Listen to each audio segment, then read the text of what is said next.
Pada zaman dahulu, di Nagasrawaay, Kalimantan Barat, hiduplah seorang wanita yang bernama Dara Muning. Karena memiliki paras yang cantik, tak sedikit pemuda yang mendekatinya. Hingga pada suatu hari, dirinya memutuskan untuk menerima pinangan seorang pemuda.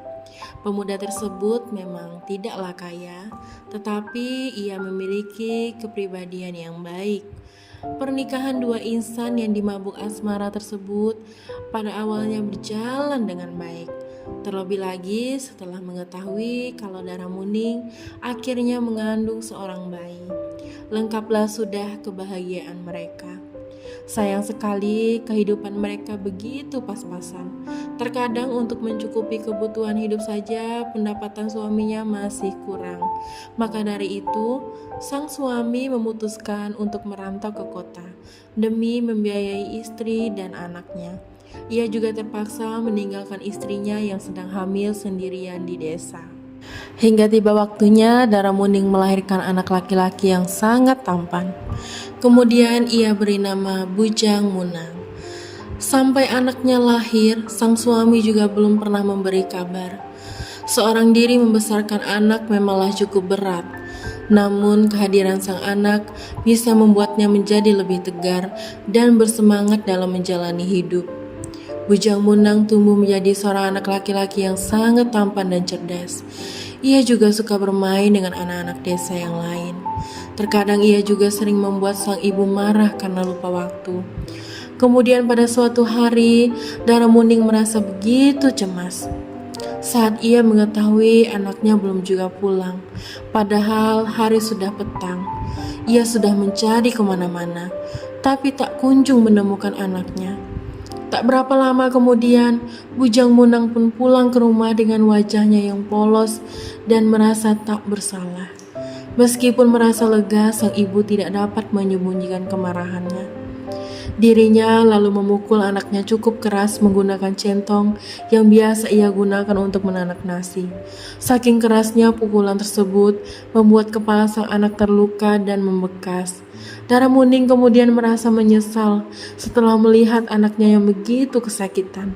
Ia kemudian menangis dan berjanji tidak akan menyakiti anaknya lagi.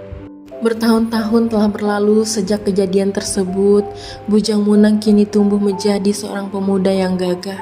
Sama seperti kebanyakan pemuda desa yang lain, ia ingin merantau ke kota untuk mendapatkan kehidupan yang lebih baik.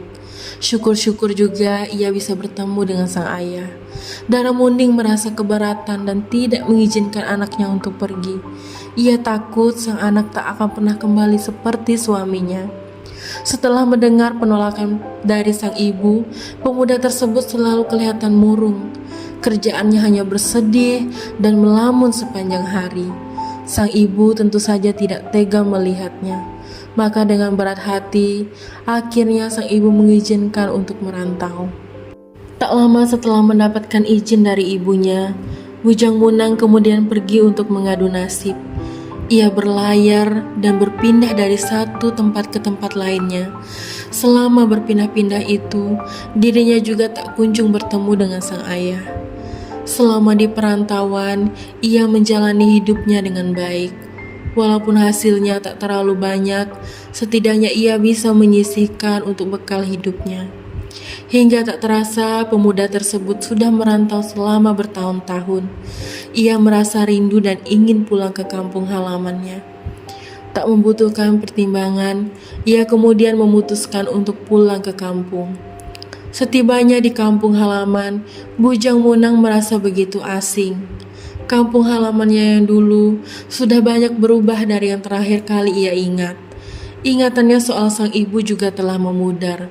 Maka dari itu, dirinya juga belum berjumpa dengannya.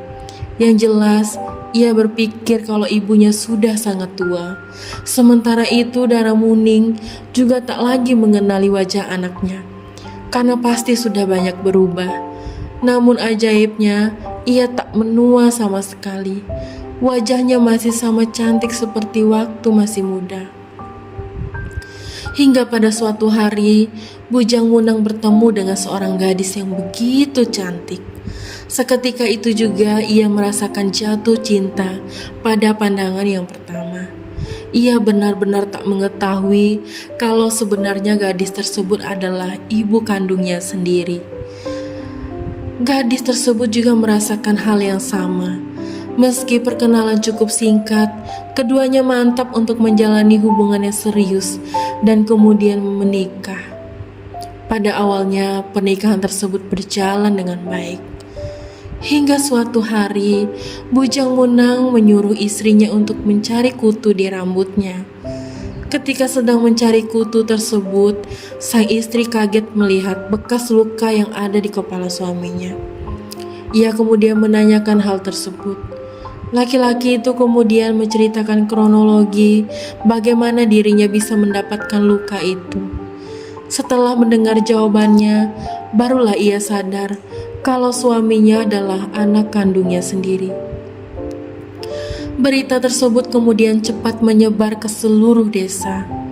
Banyak orang yang menyarankan keduanya untuk mengakhiri hubungan. Sayangnya, baik Bujang Munang maupun Daramuning tidak memperdulikannya. Hal itu tentu saja semakin membuat warga desa gusar, khawatir. Pasalnya, mereka takut perkawinan saudara tersebut akan membawa kutukan dari dewa. Tetua desa kemudian menyarankan keduanya untuk melakukan upacara penebusan.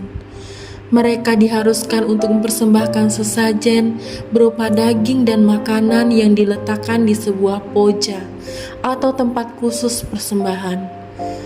Naasnya, saat sedang membelah kayu guna membuat kapak yang digunakan oleh Bujang Munang mengenai bagian intimnya dan mengakibatkan pendarahan yang sangat banyak.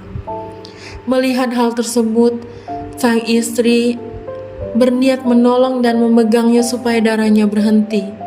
Tindakan tersebut ternyata memicu amarah para dewa karena dianggap melakukan hal yang tidak pantas. Saat itu juga mereka dikutuk oleh dewa dan menjadi batu.